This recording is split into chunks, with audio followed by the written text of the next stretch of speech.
Hello everyone, Mike the Warrior here, and today I want to talk about the Bakugan Battle Brawlers and the tests they all had to go through when they were in the Doom Dimension. Now for a brief recap, Dan had his big rematch with Masquerade, and while this was alluded to being the final battle, the writers pulled the rug out from everyone and actually had Dan lose this fight. This resulted in Drago being sent to the Doom Dimension, and I say this all the time, Bakugan Hell. Not wanting to lose his best friend, Dan jumped into the Doom Dimension after him, where he seemingly was lost for all eternity. This devastated the rest of the Brawlers, and Shun had a plan to get Dan back, essentially by getting himself locked in after throwing a fight with Masquerade. The other Brawlers wanted in on the plan, so they all went in after him. Now that they were stuck in the Doom Dimension, the only way for them to get out is the 6 Ancient Warriors put them all through a test. To put it in layman's terms, these tests were basically one-on-one fights with each member of the Ancient Warriors against one of the Brawlers. Not only were the Warriors extremely strong, the Brawlers also had to learn something about themselves through this test. And it was also meant to strengthen their bonds with their Bakugan so their partner could evolve. Today I'm going to be talking about each test, and also to have some fun, I'm going to be ranking them as well. Without further ado, let's get started.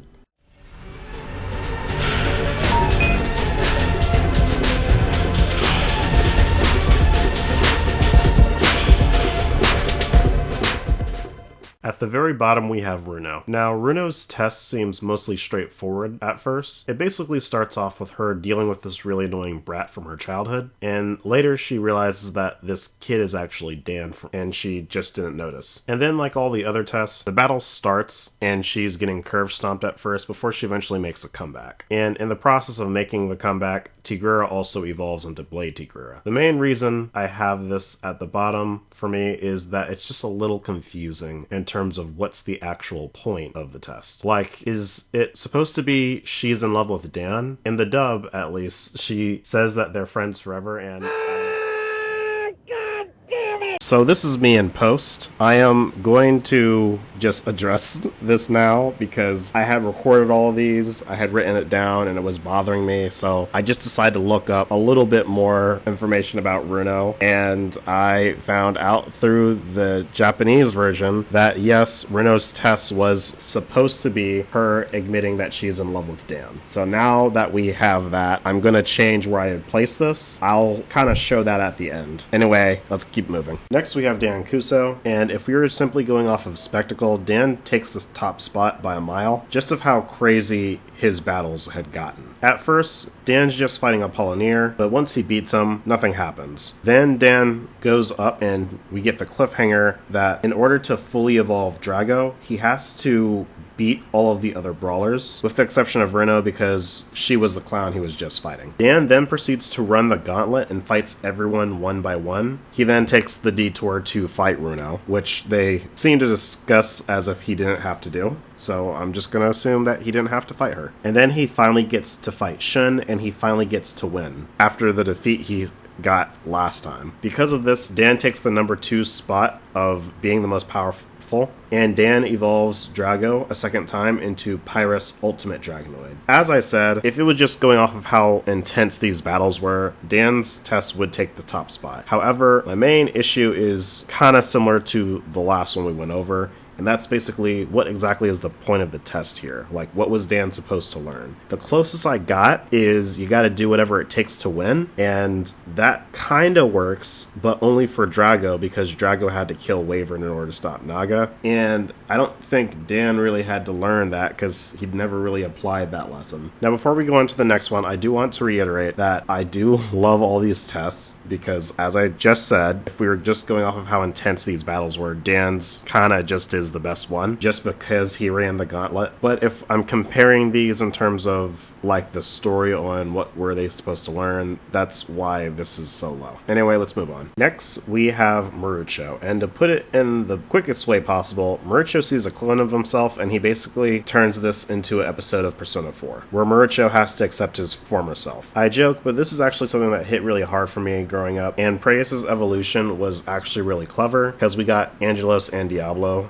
This isn't necessarily the episode's fault, because they didn't plan ahead, but But as some of you are probably going to point out, Angelo and Diablo just completely disappeared after this season ended and we went into New Vestroia. They're never even mentioned, and it's a real shame. Now we're at the top 3, and that's Masquerade. I already covered his test in my 5 facts video, but I'm going to clarify it over here. After Masquerade lost to Joe, he decided that he needed more power, and in order to do that, he needed to involve his Hydronoid one final time. So he went to the Doom Dimension and challenged Darkus Sidra to battle. At first glance, it was probably weird at how random of all people Alice had to fight Masquerade, but in reality, it wasn't actually Alice. It was an avatar made by Sidra, and you could even argue that it's how Masquerade views Alice, which is where I think the test comes in. As I said in my other video, this version of Alice is a lot more confident in her abilities, and I believe Masquerade's test is essentially him having to accept Alice. Throughout the battle, with how they're talking to each other, Masquerade is very dismissive towards her, laughing at the fact that of all people,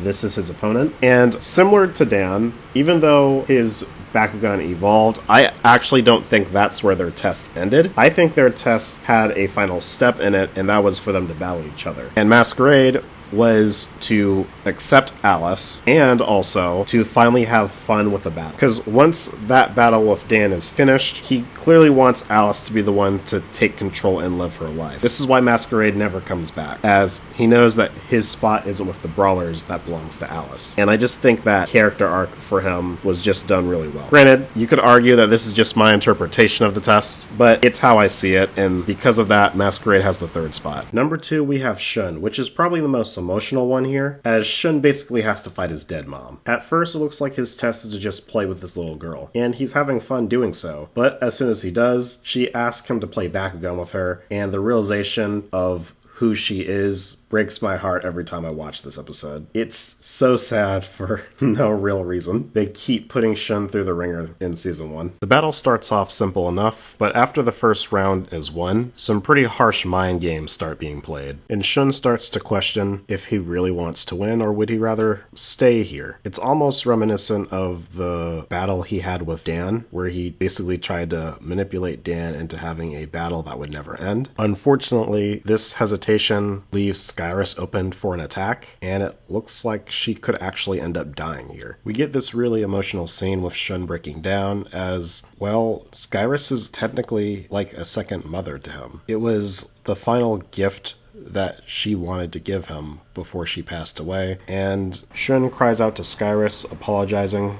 for letting this happen, and then Skyrus is able to evolve, and they're able to use their new ability, Destruction Meteor Storm, and the battle is over. The lesson here is for Shun to get over his mother's death and to finally move forward, and not only do I think they did this perfectly, it actually goes on to New Vestroia, as Skyrus is willing to take the extra step and separate herself from Shun, and his new partner Ingram is a huge step for him to do that. I have some personal thoughts on how I think Shun's partners after New Vestroia should have been handled, but that's a topic for another day, because focusing on the conversation at hand, if this was so emotional for Shun, how is it not number 1? Well, that's just because at the very top we have Julie, and I think it's pretty crazy, all things considered, that they got the best one first. When Julie's test starts off, she's at home, and then her older sister Daisy shows up. And I don't know if this is just a dub thing, but for whatever reason, they added a laugh track when Daisy shows up, and every other thing she says, you hear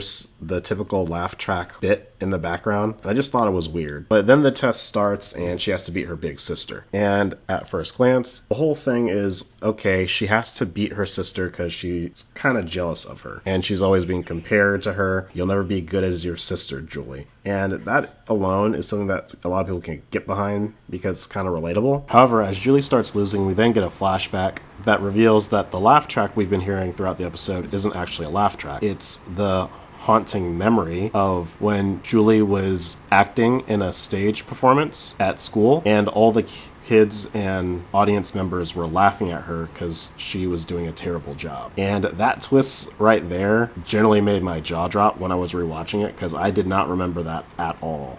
as a kid. Little known fact about me, I was a theater kid in high school, so that's another element on why I kind of relate to this episode a lot. That constant fear of messing up and the audience laughing at you is definitely a real thing. Julie would eventually get a little pep talk from Gorham, and he would evolve into Subterra Hammer Gorham, and she would then win the match. The main reason this episode's kind of number one for me is it did have the benefit of going first, so I will admit that. But I really just didn't expect an episode to hit this close to home as it did. On top of that, it did a lot of great things for Julie's character because it really put everything into perspective about why she acts the way she does, because she's trying to be like her sister, because everyone likes her sister. And if you pay attention, Julie kind of mellows out as the show goes on. She's not as hyperactive in New Vestroya, and she's even more watered down in Gundalian Invaders, and it just seems like she's matured a lot after this. And with that, we're done. I don't want to drag this ending out too much, but I am going to clarify. I think at the end of the day, all these tests were, for the most part, done pretty well, and I would have preferred if they kept up this momentum and